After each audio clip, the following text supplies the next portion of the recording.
헌정사 첫 여당 필리버스터. 노란봉투법 등 극렬 저지.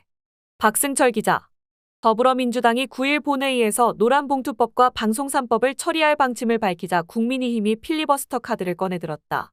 헌정사상 처음으로 집권 여당이 필리버스터에 나서는 사례로 기록될 전망이다. 이에 민주당은 토론 종료 요구권으로 맞서고 윤석열 대통령은 거부권 행사를 통해 두 법안을 저지할 것으로 보인다. 지난달 24일 최혜영 민주당 원내대변인은 11월 9일부터 본회의가 시작되는데 노란봉투법과 방송법을 추진하기로 했다면서 김진표 국회의장 역시 법안 처리를 진행하기로 결정을 내렸다고 말했다. 노란봉투법은 노조법 이3조 개정안을 의미한다. 사용자의 범위를 넓혀 하청업체 노동자도 원청사와 단체 교섭을 할 수 있게 되며 파업권 행사에 대한 사용자의 손해배상 청구도 제한된다. 노란봉투법은 한진중공업 파업 이후 회사 측의 손해배상 청구를 견디지 못하고 스스로 목숨을 끊은 김주익 열사의 사망 이후 도입 필요성이 제기됐다. 지난 2009년 쌍용 자동차 총파업 등에서 노동자들의 유사한 피해 사례가 잇따르자 입법 필요성에 대한 여론이 형성됐지만 국회의 문턱을 넘지는 못했다. 방송 3법은 방송법, 방송문화진흥법, 한국교육방송공사법을 의미한다. KBS, MBC, EBS 등의 이사회를 공영방송운영위원회로 확대하는 내용을 담고 있다. 정치권의 이사 추천을 최소화해 공영방송이 정치권 세력 구도 변경이라는 외풍으로부터 독립적으로 방송할 수 있는 토대를 구축하자는 취지다. 4개 법안은 본회의에 직회부됐지만 김진표 국회의장이 지난 9월 여야 합의 우선을 거론하며 상정하지 않으면서 처리가 무산됐다. 국민의힘은 더불어민주당이 9일 이 법안 처리를 추진하면 필리버스터로 맞서겠다는 전략이다.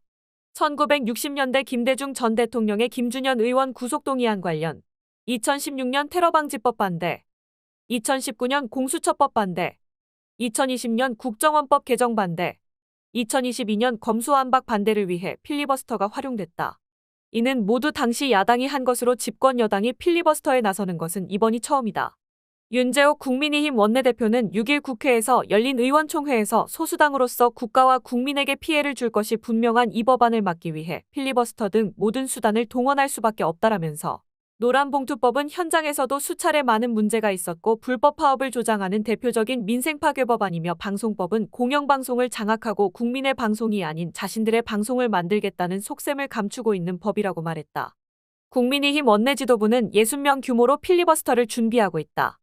초재선 의원 전원이 참여하며 3선 이상 가운데서는 권성동 의원이 유일하게 참여한다. 1인당 3시간 이상을 기준으로 삼았다. 세부적으로는 방송법과 방송문화진흥회법에 각 13명, 한국교육방송공사법에 14명, 노란봉투법에 20명을 배정했다.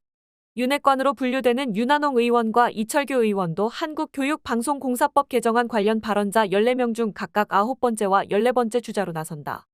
노란봉투법 필리버스터 첫 번째 주자로는 이미자 의원이 나선다. 임 의원은 한국노총 출신으로 노동문제 전문가이며 국회 환경노동위원회 여당 간사를 맡고 있다. 민주당은 국회법상 무제한 토론 종결 조항으로 맞선다. 지난 2022년 검수완박 법안 표결 당시 회기 쪼개기 전략을 사용한 적이 있었으나 이번에는 정기국회이기 때문에 단순 회기 쪼개기 전략과는 차이가 있다. 정기국회는 다음 달 9일까지 회기가 잡혀 있어 임의로 회기를 쪼갤 수 없기 때문이다. 국회법상 필리버스터를 종결하기 위해서는 재적의원 3분의 1 이상이 무제한 토론의 종결 동의를 의장에게 요구하고 24시간이 경과한 뒤 무기명 투표로 재적의원 5분의 3 이상이 찬성해야 한다. 이에 따라 각 법안을 상정한 뒤 국민의힘이 필리버스터에 나서면 곧바로 토론 종결을 요구하고 24시간 뒤에 토론 종결을 위한 투표를 실시할 예정이다. 민주당 168석, 정의당 6석, 진보당 1석, 기본소득당 1석, 민주당 성향무소속 6석 등의 의석 분포를 보이고 있어 5분의 3 이상인 179표를 확보할 수 있을 전망이다. 노란봉투법과 방송법 모두 민주노총, 언론노조 등 노동조합에서 강하게 요구하고 있는 법안이기 때문에 진보정당이 반대할 가능성은 높지 않다. 한 법안에 대한 필리버스터를 종결한 뒤 해당 안건에 대해 투표를 실시해 통과시킨 후 다음 법안을 상정하고 국민의힘이 필리버스터를 하면 다시 동일한 절차를 거쳐 24시간 이내에 종결시킨다는 방침이다. 이런 방식으로 13일까지는 4개 법안이 모두 처리될 전망이다. 이런 절차로 대응하면서도 국민의힘의 필리버스터에 대응해 민주당 의원들도 연사로 나서 법안 통과의 필요성을 발표할 것으로 보인다. 김영진 민주당 의원은 민주당 의원도 참여해 법안의 필요성에 대해 의견을 밝힐 것으로 보인다라고 말했다. 민주당이 4개 법안을 본회의에서 처리하면 국민의힘은 대통령 거부권 행사로 맞설 것으로 보인다.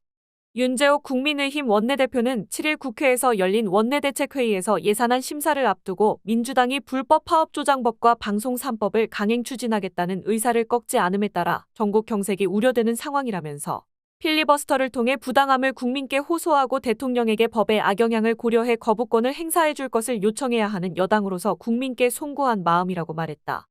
윤석열 대통령이 거부권을 행사하면 법안 통과를 위해 국회에서 200표 이상의 동의를 받아야 한다.